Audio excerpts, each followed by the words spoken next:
Assalamualaikum warahmatullahi wabarakatuh, rekan-rekan mahasiswa semuanya dan rekan-rekan pemirsa yang berbahagia. Semoga kondisi rekan-rekan semuanya dalam kondisi sehat walafiat, tetap selalu belajar, tetap semangat untuk senantiasa berbuat yang terbaik, jaga kondisi, jaga kesehatan kita semuanya. Rekan-rekan yang berbahagia, alhamdulillahirobbilalamin, pada kali ini kita akan melanjutkan kajian kita atau materi kuliah kita tentang fikih siyasah dengan tema jihad dan radikalisme politik, agama dan kekerasan global. Tema ini cukup sensitif gitu ya, karena menggunakan kata-kata yang sangat tidak asing dan kata-kata yang sangat berbau politik begitu ya, karena ini saya kira tema yang penting ya, atau ya sangat kontemporer untuk kita bahas pada kajian fikih siyasah kali ini. Rekan-rekan mahasiswa yang berbahagia, bahwa sebagaimana kita ketahui, makna jihad atau jihad itu, atau kata jihad itu merupakan salah satu istilah yang kerap ya diperbincangkan ya di Indonesia ya. Kenapa? Karena banyak hal, banyak kejadian, banyak perkara yang ada di Indonesia terutama dan di dunia ya, pada umumnya itu ada gerakan-gerakan tertentu atau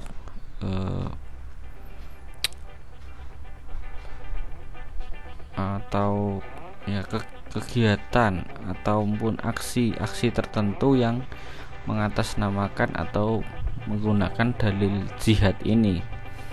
Nah, kita belum lama itu juga tahu ada sekelompok orang yang mengubah azan ya dengan menjadi ajakan jihad gitu ya. Nah, tentunya ini menjadi problem kita semua ya. Karena apa? Karena banyak ya kesalahpahaman yang terjadi di sana, di masyarakat kita muslim pada khususnya, tentang mana jihad yang sebenarnya. Nah, rekan-rekan yang berbahagia, sebagaimana kita ketahui bahwa sebenarnya kata jihad itu ya kata jihad itu kadang diartikan banyak ya yang mengartikan bahwa jihad itu identik dengan peperangan, dengan mengangkat senjata ya. Kemudian ya identik dengan darah dan kematian gitu. Nah, sehingga kemudian keliru untuk memaknai ya kata jihad itu. Nah, sehingga kemudian sebagian orang yang salah paham bahwa kewajiban jihad itu kemudian dimaknai sebagai kewajiban untuk memerangi orang-orang kafir, orang-orang munafik, hingga bahkan mereka memusuhi orang Islam itu sendiri. Nah, padahal kata jihad atau makna jihad itu dimaknai berperang, itu hanya salah satu makna dari sekian makna jihad, dan itu pun dilakukan dengan syarat dan kondisi tertentu saja. Nah,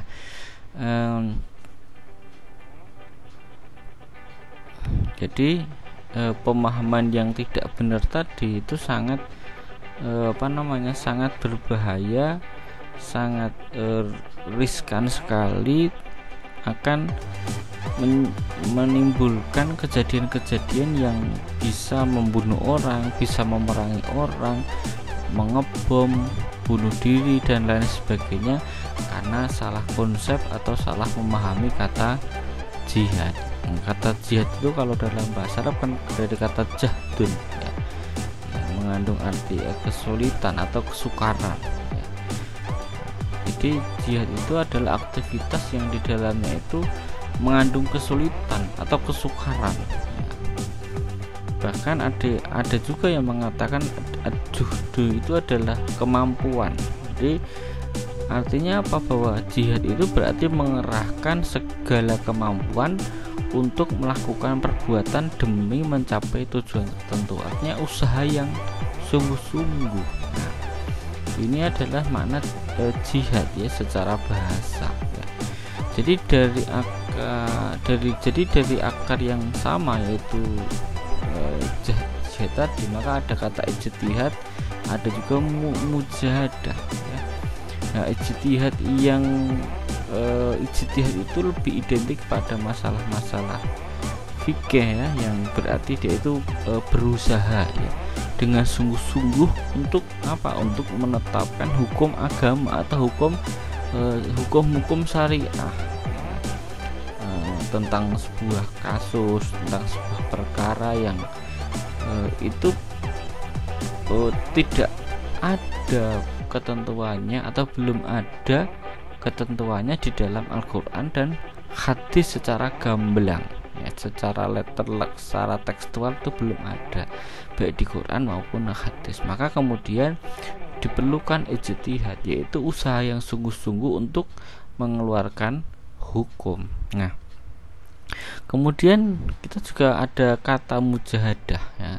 Kalau mujahadah itu lebih kepada istilah di bidang tasawuf atau akhlak ya, dimana artinya adalah berjuang dengan sungguh-sungguh untuk melawan nafsu, jihadun nafs ya, dengan tujuan apa? Ya mendekatkan diri kepada Allah Subhanahu wa taala ya. Jadi kata jihad, ijtihad dan mujahadah itu walaupun memiliki konteks yang berbeda-beda dalam penggunaannya, tetapi semuanya itu memiliki arti, yaitu mencurahkan ya segala kemampuan yang melakukan segala perbuatan yang segalanya itu, yang perbuatan kemampuan tadi itu mengandung kesulitan untuk mencapai tujuan tertentu. Nah, inilah sebenarnya makna jihad yang sebenarnya. Dan jihad dalam arti perang itu sekali lagi hanya salah satu saja, dan itu pun dengan syarat dan ketentuan tertentu, misalkan kondisi yang darurat untuk pembelaan diri dan lain sebagainya. Nah, para mahasiswa dan rekan-rekan semuanya yang berbahagia, jadi kita meyakini bahwa semua agama sekali lagi tidak mungkin akan mengajarkan umatnya untuk berbuat kekerasan, untuk melakukan peperangan, untuk melakukan pembunuhan. Saya kira semua agama melarang hal itu ya, karena agama itu tentunya membawa kedamaian, akan membawa kebaikan ya, baik itu kepada manusianya, kepada alam sekitarnya, dan ya sekeliling manusia itu sendiri. Jadi kita meyakini itu. Nah, kalau kita juga bisa mengecek ya di dalam beberapa hadis bahwa jihad yang paling besar itu adalah melawan hawa nafsu setiap diri manusia gitu ya. Nah, jadi itu adalah makna jihad yang perlu kita pahami secara betul ya, secara benar. Dan para ulama kita terdahulu itu sudah berusaha untuk menjelaskan ya makna jihad itu dengan sebaik-baiknya, tentunya dengan berbagai tulisan mereka, dengan berbagai penjelasan yang mereka lakukan. Nah, ya, misalkan kita lihat kitab Al-Muwatta ya karya Imam Malik bin Anas, dan itu juga dan apa namanya, di sana juga ada pembahasan tentang jihad ya. Dan kitab Al-Kharaj oleh Abu Yusuf ya, merupakan literatur yang termasuk literatur yang pertama yang membahas jihad secara rinci ya. Di dalam kitab itu diartikan bahwa sebagai perang memperluas ranah kekuasaan dan pengaruh Islam ya. Nah ini tentunya juga tidak terlepas ya dari dari kondisi pada saat itu ketika memaknai jihad itu kemudian memperluas ranah kekuasaan dan pengaruh Islam ya. Kemudian yang lain juga begitu, ada tujuan-tujuan di sana tentunya. Memperluas daerah Islam itu adalah tentunya untuk apa ya, untuk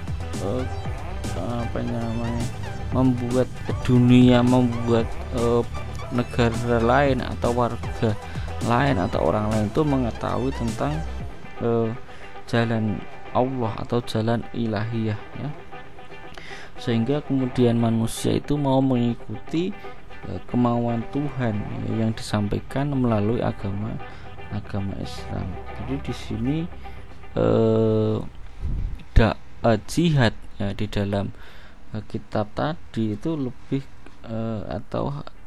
lebih kepada atau hampir sama ya, dikaitkan tentang dakwah Islam. Nah, ini adalah salah satu contoh saja ya.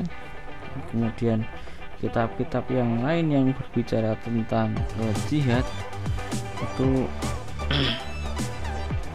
kita bisa lihat pada filsuf misalkan Al-Farabi dalam bukunya Siyasah Al-Madaniyah, kemudian kitab Sa'adah Al-Fusul Al-Madaniyah ya.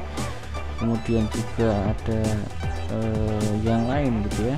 Ya, ada di kitab Al-Madinah Al-Fadilah ini juga ada yang membahas tentang jihad ya. Ini teman-teman jika ingin melihat lebih jauh tentunya harus membuka ya buku-buku itu atau kitab-kitab tersebut ya. Kemudian juga Al-Maududi juga menulis ya dalam risalah kecilnya itu menulis Al-Jihad fil Islam ya. Kemudian disusul dengan karyanya yang berikutnya adalah Jihad fi Fisabilillah. Ini adalah beberapa kitab yang bisa menjadi rujukan primer kita untuk ke depan memaknai jihad ini secara komprehensif ya. Tapi yang jelas tadi sudah saya jelaskan secara mudahnya saja bahwa jihad itu adalah kesungguhan kita atau kemampuan kita mencurahkan kemampuan dan segala tenaga yang kita miliki itu kepada tujuan tertentu ya, begitu. Nah, rekan-rekan mahasiswa dan para pemirsa yang dirahmati oleh Allah Subhanahu wa taala, yang berikutnya adalah radikalisme ya. Nah, radikalisme ini ada beberapa makna memang kalau kita lihat ya, memiliki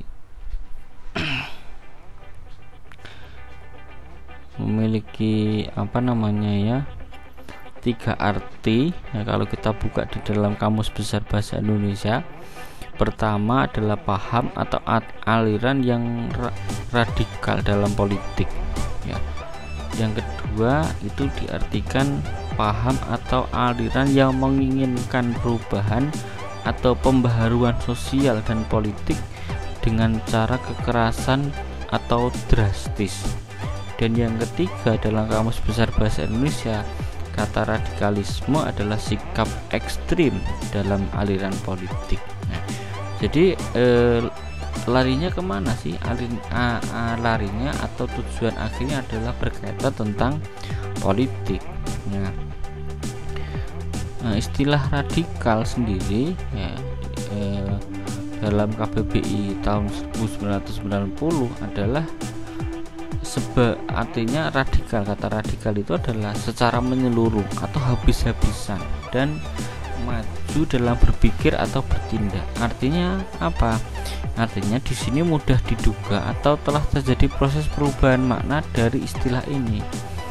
Ya, jadi ada perubahan makna dari kata radikal ini.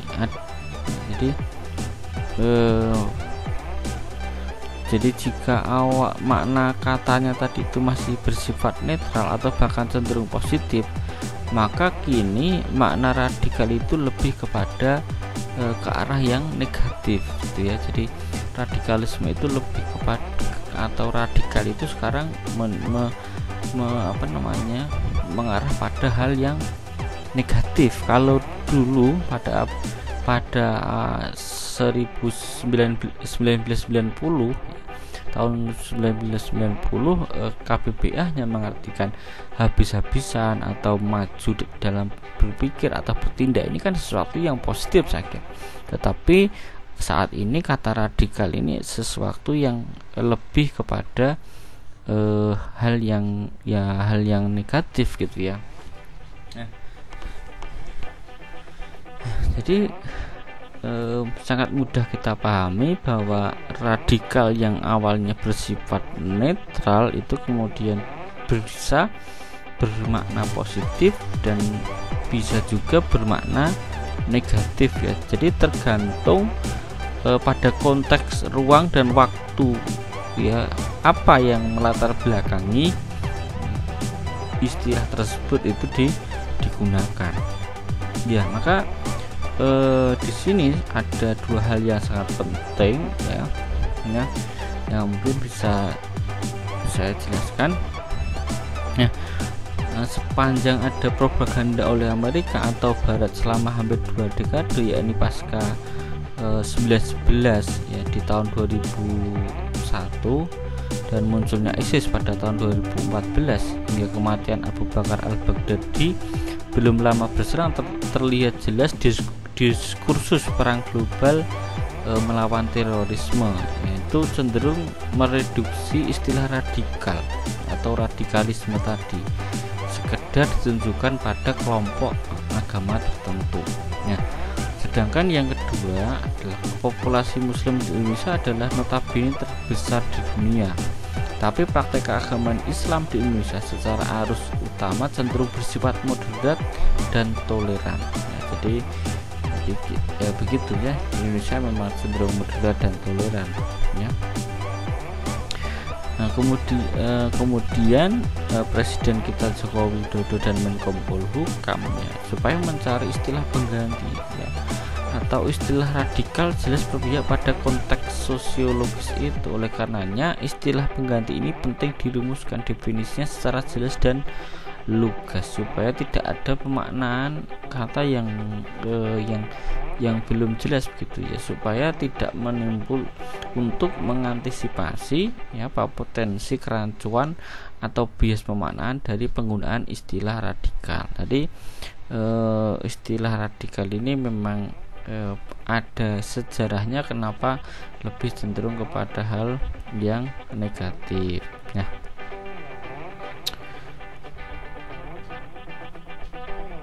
Jadi seperti apa kalau radikal dalam kutip ya kita di Indonesia ya. Kalau di Indonesia gerakan yang radikalisme dalam arti yang negatif itu ditunjukkan pada kelompok tertentu yang mereka bermaksud, yang pertama adalah bermaksud mengganti Pancasila dan UUD 1945 itu dengan sistem lain, misalkan dengan sistem khilafah. Nah, kemudian kalau radikalisme yang kedua dalam konteks Indonesia ya, itu apa ya? Itu adalah kelompok politik ya, kelompok tertentu yang dia bersifat ekstrim, yang bukan saja tak segan menggunakan cara-cara kekerasan, kemudian juga memaksakan kehendak, melahirkan lebih jauh, bahkan tak jarang pula yang mereka kemudian menggunakan cara-cara terorisme ya, pengancaman, pembunuhan, ya, pengeboman, ya, dan lain sebagainya. Kemudian yang ketiga, yang terakhir adalah radikalisme dalam konteks Indonesia itu ditujukan kepada kelompok yang sebenarnya itu merujuk, ya, yang sebenarnya merujuk atau menuju pada kelompok tertentu yang memiliki sikap dan nilai-nilai yang anti demokrasi. Nah, ini adalah radikalisme dalam konteks Indonesia. Jadi makna radikal sekali lagi itu juga kalau kita baca tadi itu adalah bersifat netral pada awalnya, bahkan cenderung positif, tetapi karena adanya perang global itu kemudian kata radikal itu lebih cenderung pada makna negatif dan itu digunakan pada kelompok-kelompok tertentu, ya. Kalau di Indonesia tadi misalkan kelompok yang anti Pancasila, kemudian mereka yang melakukan kekerasan, ya, melakukan hal-hal yang ekstrim, ya, melakukan tindakan-tindakan yang itu sangat mengganggu manusia, bahkan menggunakan cara-cara praktik terorisme. Dan yang ketiga adalah kelompok-kelompok tertentu yang itu anti demokrasi, begitu. Nah, semoga pembahasan makna ini bisa memudahkan kita dalam memahami istilah-istilah tadi jihad dan radikalisme. Oke, kita lanjut pada teror dengan nama jihad, ya. Nah, jadi kalau kita cek memang hampir, ya, atau sebagian negara itu mengalami permasalahan dalam hal kekerasan yang mengatasnamakan agama, gitu, ya. Jadi ibadah yang seharusnya itu bisa menjadi sebuah sesuatu yang sakral itu justru menjadi hal yang menakutkan, gitu, ya, atau menjadi sesuatu yang penuh dengan kekerasan berubah menjadi sesuatu yang teror, gitu, ya. Baik itu masjid, baik itu bangunan yang besar seperti mall, kemudian hotel, pasar, jalan raya, dan lain sebagainya, itu kemudian terasa akan adanya teror, terasa akan adanya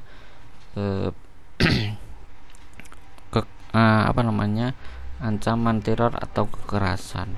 Nah, yang lebih miris memang banyak hal kekerasan itu kemudian dilakukan pada tempat-tempat ibadah, baik itu di masjid, di gereja, kemudian tempat ibadah-ibadah yang lain.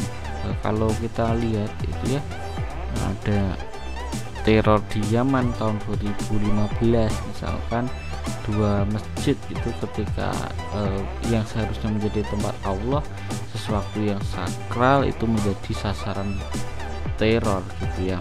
Nah, kalau di Indonesia banyak sekali, ya, beberapa bom itu terjadi di tempat ibadah, ya, terutama di gereja dan tempat-tempat yang digunakan untuk beribadah umat lain. Nah,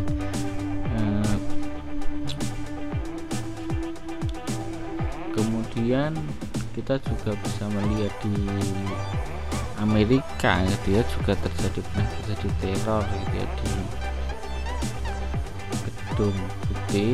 Kemudian juga di beberapa negara banyak terjadi aksi teror, termasuk di Indonesia. Ya, belum lama juga ada aksi terorisme yang membunuh satu keluarga, gitu, ya. Sampai sekarang masih dicari tim terornya itu, atau pembunuhnya dari kelompok terorisme itu masih terus diproses oleh aparat hukum. Para mahasiswa dan rekan-rekan semuanya yang berbahagia, jadi kenapa itu bisa terjadi? Ya kita kembali ke yang atas tadi, karena teror yang dilakukan tadi itu menggunakan nama jihad atau atas nama jihad. Kalau kita baca datanya memang banyak kejadian teror itu karena salah satu faktornya adalah mengatasnamakan jihad. Ya secara umum mengatasnamakan demi agama begitu.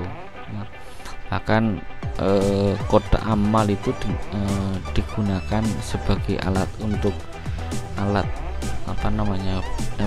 biaya terorisme itu sebagai kode amal gitu ya, gitu. Nah kalau kita lihat data memang ada perubahan jumlah atau kuantitas dari tahun per tahun itu jumlah teror di dunia itu selalu ada gitu ya, bahkan mengalami kenaikan ya. Kalau kita lihat dari 1981 sampai 2006 itu terjadi sekitar 1.200 bom diri di seluruh dunia, dan sekitar 90% itu bom bunuh diri yang terjadi di Irak, di Israel dan wilayah-wilayah Palestina. Kemudian sampai 2008 ya, di Irak itu misalnya bom bunuh diri itu mencapai 1.121 orang dengan korban tewas yang sangat masif. Dan bom bunuh diri di wilayah muslim ini pada umumnya adalah menggunakan atau diklaim sebagai jihad mereka.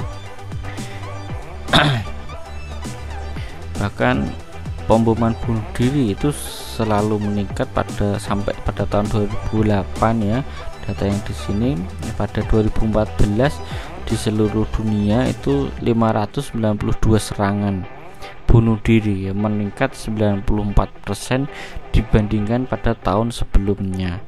Pada 2014 itu korban tewas karena bunuh diri itu mencapai 4.400 orang, dan kemudian dibandingkan dengan 2013 itu korbannya hanya 3.200 orang, dan ini saya kira angka yang lumayan sangat besar begitu ya. Dan di negara-negara Arab dengan nama jihad itu juga terjadi. Pada tahun 2014 itu sekitar 370 serangan bunuh diri di dunia Arab ya, dengan jumlah korban tewas itu mencapai 2.750, dan jumlah ini meningkat dibandingkan tahun sebelumnya yang hanya 163 serangan dan korban tewasnya hanya 1.950. Jadi angka-angka yang sangat lumayan besar ya. Kemudian di Syria juga begitu, di mana di sana dipengaruhi karena munculnya ISIS. Pada tahun 2014 bom bunuh diri itu 382 pelaku dengan jumlah korban 420. Demikian juga di Afghanistan juga mengalami peningkatan, Pakistan juga begitu, Nigeria, Somalia juga terus mengalami peningkatan. Nah, inilah yang terjadi di belahan dunia ya, dan saya tidak tahu kalau di Indonesia sepertinya juga tidak jauh berbeda begitu ya. Artinya terjadi teror, dan kalau meningkat dan tidaknya sekali lagi kita harus pegang data, dan belum ada data yang bisa saya sampaikan di sini. Nah, teman-teman nanti bisa menambah bagaimana, apakah di Indonesia serangan teror itu setiap tahunnya meningkat atau justru menurun, terus korbannya juga menaik atau turun. Tapi pada umumnya memang di dunia itu aksi terorisme dengan berbagai bentuknya dan jumlah korbannya itu mengalami peningkatan. Nah, ini menjadi suatu pertanyaan kepada kita semua ya, tentunya bagaimana hal itu bisa terjadi di berbagai negara yang tanda kutip itu adalah negara-negara yang muslim. Ya memang tidak semua yang diteror itu adalah negara muslim, tapi kalau kita bicara tentang negara muslim tadi ya, kenapa itu bisa terjadi dalam negara-negara yang mayoritas penduduknya adalah muslim. Lalu kalau memang hal itu adalah sebagai sebuah radikalisme, apakah kemudian ada hubungannya antara agama ya, dalam ini adalah Islam, dengan kekerasan atau radikalisme tadi? Nah, jika memang itu ada hubungannya antara agama dan radikalisme serta tindakan kekerasan, hubungan itu di mana? Kesalahannya itu di mana? Apakah kesalahpahaman itu dalam bentuk pemahaman ajaran atau semangat teologisnya yang berbeda, atau bagaimana yang salah? Itu yang menjadi pertanyaan kita. Lalu yang berikutnya, atau ada justru faktor lain yang lebih dominan terhadap itu semua ya? Apa yang dominan terhadap itu, yaitu selain pengaruh agama ya. Bisa saja itu aksi kekerasan yang dengan nama jihad itu, apakah itu sudah benar, ataukah di situ hanya ada apakah di situ ada faktor-faktor politik yang justru dengan politik itu kemudian dibenarkan dengan istilah agama gitu. Sehingga di sini ya jelas ya, apakah kemudian agama itu menjadi alat ya pengesahan atau pengabsah untuk ngasih kekerasan dan teror dengan nama jihad ya, karena mengingat agama yang sering dijadikan alasan atau menjadi tolak ukur ya pembenaran itu semua. Nah, ini menjadi pertanyaan kita semua. Nah, para mahasiswa dan rekan-rekan semuanya yang berbahagia, maka kemudian kita akan mencoba melihat ya konflik politik yang ada di dunia global ya, itu seperti apa. Nah, saya yakin bahwa sekali lagi bahwa semua agama tentunya mengajarkan kepada pemeluknya untuk hidup secara damai. Di sana juga ada nilai-nilai keselamatan, nilai-nilai kesejahteraan baik di dalam alam dunia maupun di akhirat nanti. Nah, bahkan agama ya, baik itu secara teologis maupun sosiologis tentunya memiliki visi misi, yaitu apa? Menyantuni ya dan menyelamatkan anak manusia ya, kemudian menunjukkan jalan kedamaian, keselamatan, menghilangkan ketidakpastian dan mendatangkan ketentraman ya. Kemudian agama itu tentu juga mengajarkan kasih sayang kepada sesama antar makhluk ya, kepada makhluk satu dan makhluk yang lainnya, manusia kepada hewan. Itu pasti diajarkan manusia terhadap lingkungan hidupnya, bagaimana menyucikan diri dari perbuatan buruk yang tercela dan merusak dan lain sebagainya. Itu tentunya ada di semua agama. Nah, jadi permasalahannya apa di sini? Oke. Kalau kita melihat doktrin di dalam agama Islam ya, itu tentu kita tidak menemukan bahwa atau kita tidak ada bukti bahwa Islam itu kemudian didirikan dengan kekerasan, dengan penggunaan kekerasan. Tidak ada seperti itu ya. Bahkan Islam itu tentunya mengajarkan keselamatan, kedamaian ya. Tentunya ketika Islam dipahami secara menyeluruh sebagai sebagai satu kesatuan dalam kehidupan, maka tentu kita tidak menemukan ajaran Islam itu didirikan atas dasar kekerasan ya. Kan Nabi Muhammad SAW sendiri itu tidak pernah melakukan itu, tidak melakukan aksi terorisme, tidak pernah melakukan aksi-aksi radikal. Ya walaupun ya Nabi mampu untuk menjadi seorang revolusioner, tetapi Nabi tidak pernah melakukan aksi kekerasan itu. Ya. Nah, dalam arti misalkan memaksa orang kafir untuk memeluk Islam, tentu Nabi tidak melakukan itu. Nah, bahkan Nabi Muhammad SAW sendiri kalau kita baca ketika menghadapi kekerasnya orang-orang kafir, ya justru Nabi lah yang berpindah dari Mekah ke Madinah, ya. Dan kalaupun Nabi Muhammad SAW itu mengangkat senjata, ya karena itu sebagai bentuk pembelaan diri, bukan kemudian Nabi Muhammad SAW itu mengacaukan atau tidak membuat kacau atau tidak membuat damai, tidak, tapi itu hanya sekedar untuk membela diri, untuk bisa menegakkan agama Islam. Maka ketika sudah sudah di dalam kondisi yang terpaksa, dalam kondisi mau berperang, maka Nabi Muhammad SAW dan umatnya kemudian membela diri, ya tentunya dengan mengangkat senjata gitu. Masalahnya adalah ketika Nabi dan umatnya itu melakukan angkat senjata, kemudian dipahami oleh sebagian orang Barat atau bahkan kaum muslimin sendiri yang yang dia teracuni gitu ya dengan konsepsi dan praktek penyebaran Islam, sehingga seakan-akan itu Nabi itu melakukan kekerasan, ya bahkan melakukan peperangan gitu ya, melakukan terorisme gitu ya dalam penyebaran agama. Lah inilah yang kemudian menyebabkan ya pembenaran agama sebagai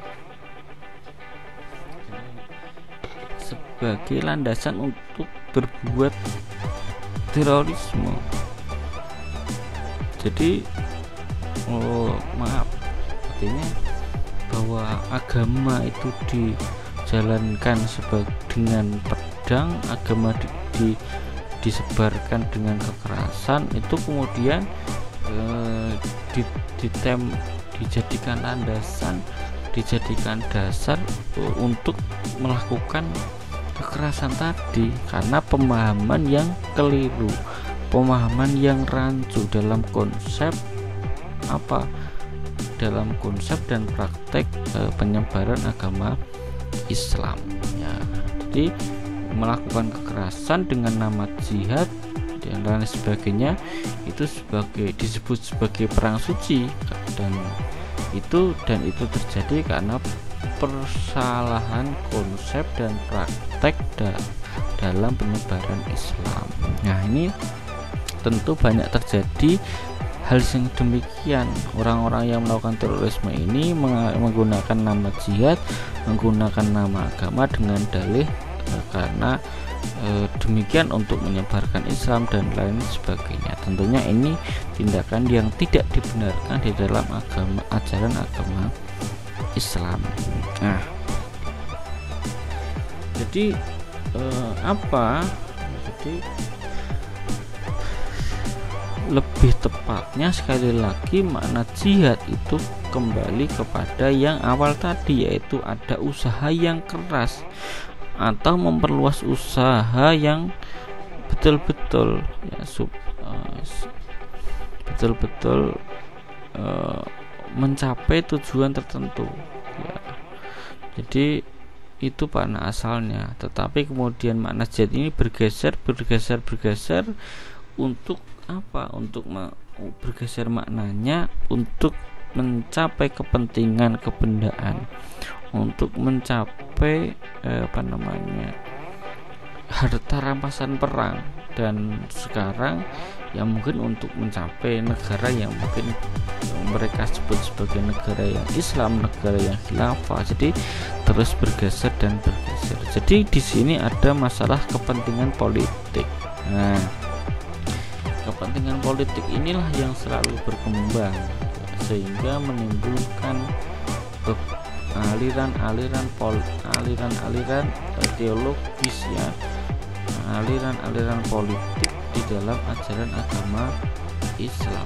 Nah, kita bisa lihat itu terjadi ketika ketika Utsman bin Affan ini meninggal dunia, maka di sana terjadi perpecahan di kalangan umat Islam, gitu ya, perpecahan yang sangat luar biasa sekali, ya. Jadi mereka yang tidak mendukung Ali, mereka kemudian menghimpun kekuatan untuk melawan Ali, sehingga kemudian terjadi perang saudara yang kita sebut sebagai perang Siffin, yang di sana melibatkan Aisyah, dan Ali menang dalam peperangan ini, ya. Ali melawan Aisyah, ya, dan yang menentang lagi itu adalah Muawiyah, ya, dan Muawiyah itu juga hampir kalah dengan Ali, cuma Muawiyah agak licik, ya, kemudian hampir kalah, kemudian meminta Ali untuk berdamai, untuk membuat perjanjian, gitu ya. Kemudian Ali menerima itu, perjanjian itu, untuk berjanji supaya damai, tetapi kemudian perjanjian itu dianggap oleh para pendukung Ali merugikan, ya, merugikan siapa? Merugikan pihak Ali sendiri, sehingga mereka kecewa, dan karena kekecewaan itu pendukung Ali keluar dari Ali, yang mereka kemudian timbul namanya kelompok Khawarij, ya. Disinilah perpecahan ini muncul, ada pendukung Ali, ada non pendukung Ali. Pendukung Ali masih pecah lagi, ya, mereka menamakan dirinya menjadi Khawarij, ya. Mereka dikenal sebagai kelompok yang sangat radikal dalam politik dan teologis, ya. Mereka mengatakan, kalau Khawarij ini mengatakan kalau tidak sesuai dengan kelompok kami, ya mereka kafir, mereka boleh dibunuh, mereka halal darahnya. Ini adalah Khawarij, ya. Nah, inilah yang terjadi, ya. Dan ketika sudah ada Khawarij, sudah ada kelompoknya Muawiyah, sudah ada kelompok pendukungnya Ali, sudah ada kelompok pendukungnya Aisyah, gitu ya. Nah, ini menimbulkan problem apa? Problem politik. Nah, problem politik ini menimbulkan apa? Menimbulkan kelompok-kelompok yang radikal, kelompok-kelompok yang sudah tidak lagi lurus, ya, seperti Khawarij ini sudah mengatakan yang tidak sekelompok atau tidak sependapat dengan dia, maka itu halal darahnya, padahal sama-sama Islam dan sebagainya. Jadi yang menjadi permasalahan apa? Yang menjadi permasalahan di sini adalah pemahaman politik. Artinya ada kepentingan politik yang perlu kita pahami di sini. Nah, inilah. Jadi agama itu tetap Islam, tetapi di sana kemudian ada kepentingan politik, sehingga menimbulkan apa? Gerakan-gerakan yang kita sebut sebagai gerakan yang radikal, gitu. Nah, yang berikutnya kita tutup, ya. Jadi adanya politik adanya politik di kalangan umat Islam. Yang berikutnya adalah kita buka dulu, ya, dinamika kekerasan global. Nah, ini juga sangat menarik kita kaji juga. Adanya disintegrasi atau perpecahan politik. Nah, semakin memburuk dan ditambah perbedaan pemahaman dalam melihat ajaran Islam. Nah, seperti apa maksudnya? Nah, dalam perkembangan selanjutnya, konflik politik yang saya sebut tadi dan perbedaan teologis keyakinan yang ada tadi itu semakin kompleks dan itu menimbulkan adanya perpecahan, disintegrasi politik di kalangan umat Islam yang terus semakin memburuk dan berbarengan dengan kepentingan politik ya di dalam melihat ajaran agama Islam, sehingga timbul beberapa konflik ya, setidaknya konflik pemikiran, konflik kepentingan politik ya, misalkan Mu'tazilah dengan Asy'ariyah, kemudian kaum filsuf dengan kaum mutakalimun, ahli syariah dengan ahli tasawuf dan lain sebagainya. Lah, kenapa disintegrasi politik dan konflik pemahaman keagamaan ini tak lain dan ini tak bisa lain kecuali mengantarkan umat Islam ke arah disintegrasi sosial politik, sehingga umat Islam pada waktu itu mudah sekali digulingkan atau dijajah atau diserang oleh bangsa Mongol ya. Kemudian mereka menjarah ya, dan kemudian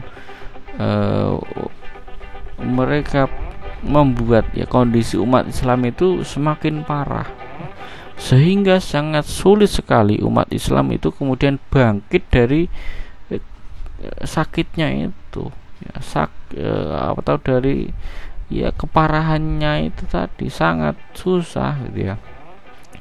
Ya bahkan di antara umat Islam itu kian terjerumus dalam kemunduran dan keterbelakangan. Nah, ini adalah sekali lagi apa yang terjadi ya, karena faktor politik atau perpecahan politik. Nah, ketika Islam itu sudah mundur ya, dalam situasi yang mundur, nah Barat ini muncul gitu ya. Muncul dengan apa? Muncul dengan kekuatan militernya, muncul mengungguli umat Islam, budayanya mereka lebih unggul, politiknya lebih unggul, teknologinya lebih unggul, ekonominya lebih unggul dan sebagainya, mereka lebih unggul, sehingga terjadi proses marginalisasi umat Islam yang mereka semakin terbelakang dalam berbagai aspek kehidupan. Mereka umat Islam mengalami kemiskinan dalam bidang ekonomi, tertinggal dalam pendidikan, tertindas dalam politik dan lain sebagainya. Kondisi yang demikian menyebabkan adanya kompleksitas yang sangat rumit dan buruk ya tentunya ya. Nah, sehingga di kalangan umat Islam ini lalu kemudian bertanya-tanya ya, apa yang harus dilakukan ya, sehingga kok seperti ini keadaannya ya, selalu di bawah Barat gitu ya. Di sini kemudian ada respon yang berbagai macam respon di kalangan umat Islam ya. Mereka itu menghubungkan dengan kedatangan Imam Mahdi, mereka menghubungkan dengan akan adanya keselamatan kepada kaum muslimin dan lain sebagainya. Kemudian disinilah juga direspon oleh umat Islam itu dengan berbagai gerakannya ya. Ya, karena kemunduran tadi berbagai macam gerakan yang muncul gitu ya. Nah, ada ada gerakan yang muncul seperti gerakan Ahmadiyah di India, gerakan Bahai di Persia, gerakan Mahdi di Sudan, dan gerakan petani di Jawa. Lah, ini penting untuk kita kita pahami ya. Nah, itu yang terjadi pada dunia Islam. Kemudian kita lanjutkan. Lalu yang muncul berikutnya adalah gerakan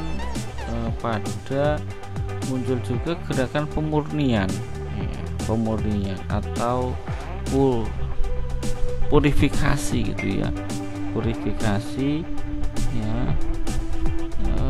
purifikasi ajaran agama Islam atau pemurnian agama gitu ya. Jadi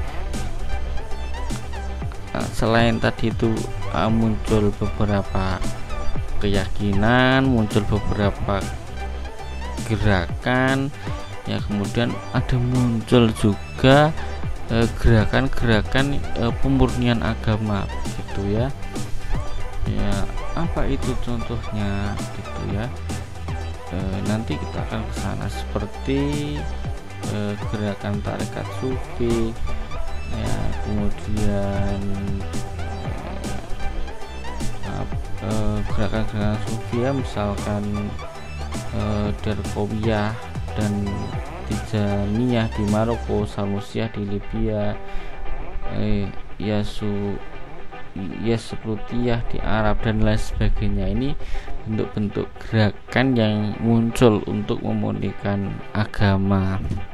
Nah, rekan-rekan semuanya, rekan-rekan mahasiswa yang berbahagia, di sini juga muncul ya beberapa respon yang perlu saya bacakan juga ya. Ini ada represi politik, ada perampasan hak asasi, penyerapan kebebasan pendapat, instabilitas di negara muslim. Ini akibat dari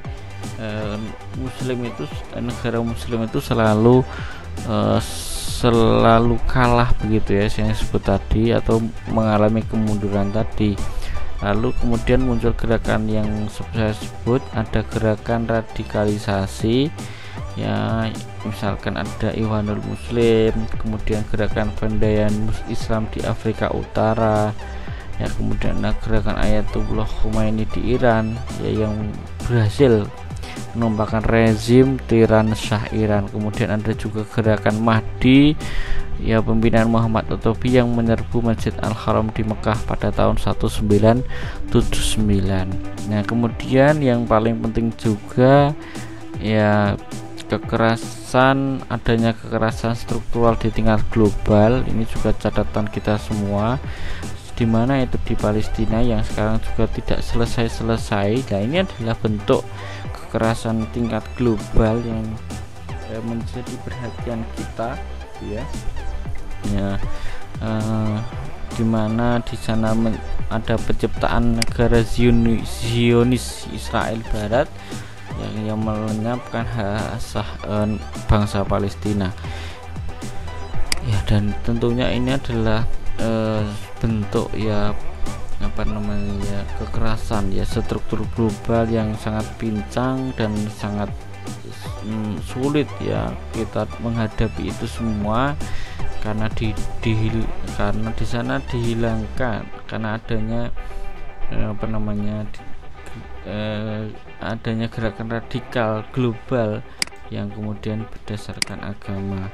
Ini adalah catatan kita di gerakan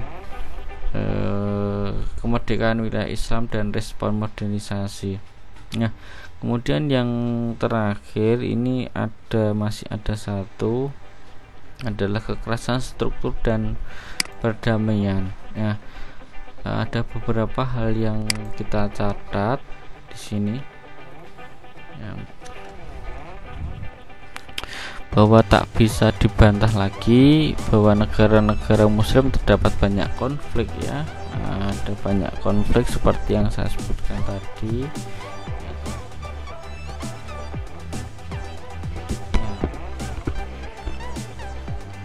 Kemudian selain konflik juga perlombaan senjata dan peperangan ya. Ini tentunya sangat bertentangan dengan agama kita atau agama Islam yang di sana sangat menganjurkan umatnya untuk berbuat damai, atau bahkan bertentangan dengan esensi agama Islam itu sendiri, yang di sana adalah cinta damai begitu ya. Sebelum terlanjur ya menjatuhkan vonis bahwa ajaran Islam tidak fungsional bagi sementara penduduknya, ada baiknya mari kita melihat ya adanya pertentangan dan konflik antar negara-negara Islam itu dalam kerangka global. Jadi sebagaimana kita sebutkan tadi bahwa di negara-negara muslim ya, tertentu gitu ya, tidak terlepas dari adanya struktur kekerasan di muka bumi, dan itu bisa kita lihat di negara-negara Arab. Itu kita bisa lihat di sana konflik antara negara-negara Islam ini sangat terlihat sekali ya. Kita bisa melihat misalkan Yaman dengan Arab Saudi ya, kondisi Yaman, kondisi Turki ya, Irak, itu kita bisa lihat sendiri gitu ya, bagaimana mereka ini ya sangat ya seperti itulah, penuh konflik ya, penuh ketegangan ya. Dan ya sebenarnya apa yang salah dengan itu ya, ini tentunya adalah tidak lepas dari isu-isu kekerasan global, kekerasan struktural ya. Gelombang ketegangan dan perlombaan senjata juga terjadi ya, melibatkan banyak negara muslim yang sangat kompleks dengan segala dinamikanya, dan itu menimbulkan implikasi dan struktur kekerasan itu. Nah, negara-negara yang adidaya itu bersekongkol dengan kelompok elit dan berjuasi feodal dengan muslim untuk mendominasi kekuasaan, sehingga mengakibatkan terhambatnya konsolidasi sosial, politik, dan ekonomi negara tersebut ya.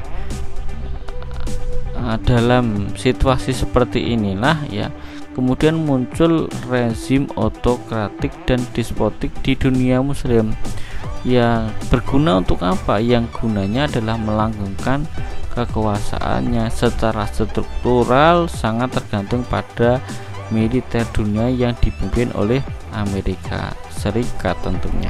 Nah, struktur dan hierarki orde militer dunia terlihat jelas dengan adanya gelombang perlombaan persenjataan di muka bumi sejak usainya Perang Dunia II. Nah, puncak struktur itu ada dua ya, superpower itu ada dua, Amerika dan Uni Soviet ya. Mereka bertindak sebagai pelopor persenjataan, teknologi militer, serta perdagangan persenjataan. Nah, kedua negara inilah yang mereka menghabiskan ya separuh ya menghabiskan lebih dari separuh pembiayaan militer dunia ya, memusatkan sampai 80% biaya untuk riset militer dan memimpin 80% perdagangan senjata.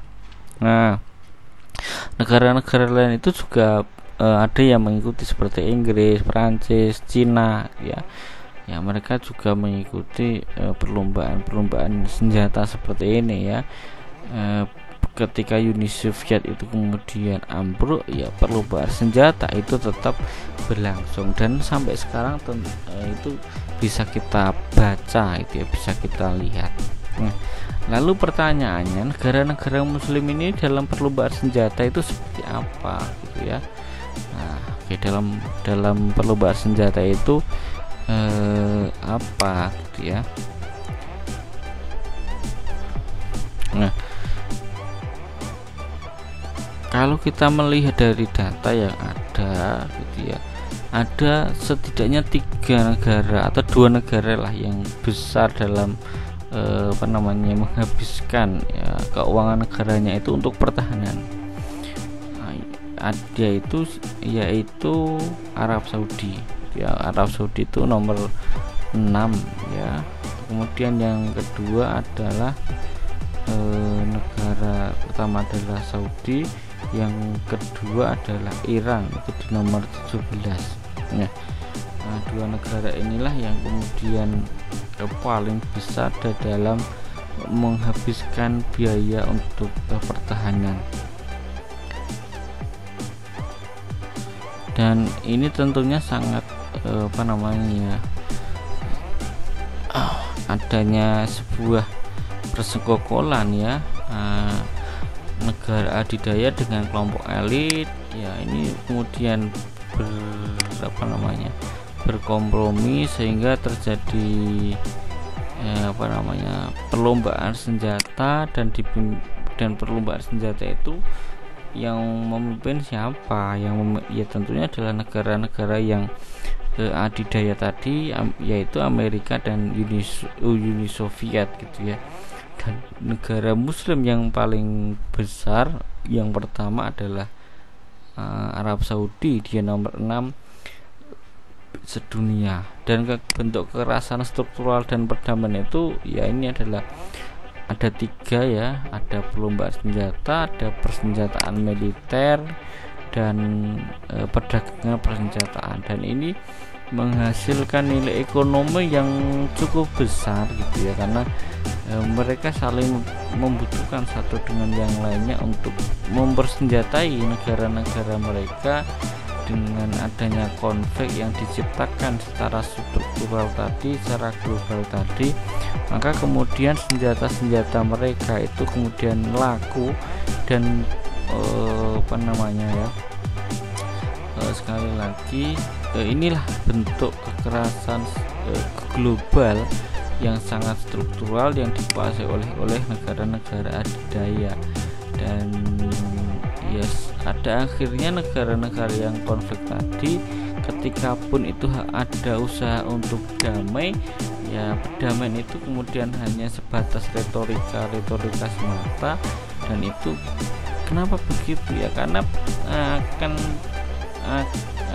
di balik itu ada kepentingan ya, perlombaan senjata, persenjataan militer, dan juga perdagangan persenjataan. Ada penjualan senjata, pajak yang masuk kepada negara, dan terkait juga tentang pekerjaan. Inilah yang kita sebut struktur ya, kekerasan global tadi, atau kekerasan struktural dan perdamaian di dunia. Nah inilah yang menjadi problem kita pada saat ini. Jadi jadi bagaimana kesimpulannya? Nah, kesimpulannya menurut pemahaman saya adalah tidak benar juga bahwa kekerasan yang terjadi, entah itu kekerasan apapun itu, kekerasan dalam bentuk terorisme dan lain sebagainya, saya yakin itu bukan karena pengaruh agama, tetapi karena ada kepentingan politik yang itu mengatasnamakan agama. Jadi agama menjadi dasar mereka, tetapi sebenarnya itu bukan mengarah kepada kepentingan agama, tetapi lebih justru kepada kepentingan negara atau pada politik negara-negara tertentu ya. Ketika terjadi perang antar negara atau kekerasan global, maka kemudian dibutuhkanlah senjata, terjadi produksi senjata, maka ini ada ada kepentingan politik di sana, bukan murni karena agama ya. Bahkan kalau kita melihat tadi sejarahnya di dalam umat Islam itu ya, pertama muncul adalah kepentingan politik, ada kepentingan Ali, ada kepentingan Aisyah, ada kepentingan Muawiyah, ada kepentingan Khawarij, dan semuanya itu adalah bukan murni karena agama, bahkan bukan murni karena dakwah, tetapi di sana ada unsur kepentingan politik. Maka sekali lagi inilah ya pentingnya kita belajar politik Islam ya, di mana kedudukan kita, di mana kekerasan itu terjadi. Nah, maka kita lebih bisa menjelaskan di mana kesalahan pemahaman umat Islam sehingga terjadi kekerasan, sehingga menimbulkan tindakan-tindakan terorisme. Ya sekali lagi ternyata bukan karena agama, karena semua agama mengajarkan pada nilai-nilai perdamaian, nilai-nilai kasih sayang kepada sesama, kasih sayang kepada makhluk lainnya, dan kasih sayang kepada lingkungan di sekitar kita semua. Oke, terima kasih. Semoga yang singkat ini, semoga yang banyak kekurangan ini bisa menambah manfaat kepada kita semua. Tentunya masih banyak kekurangan, tentunya masih banyak kekhilafan. Saya pribadi minta maaf jika ada benarnya, itu tentunya dari Allah Subhanahu wa taala. Jika ada salahnya, itu tentunya dari saya pribadi. Terima kasih, selalu belajar, tetap semangat, dan tetap jaga protokol kesehatan. Terima kasih. Alhamdulillahirabbil alamin. Wassalamualaikum warahmatullahi wabarakatuh.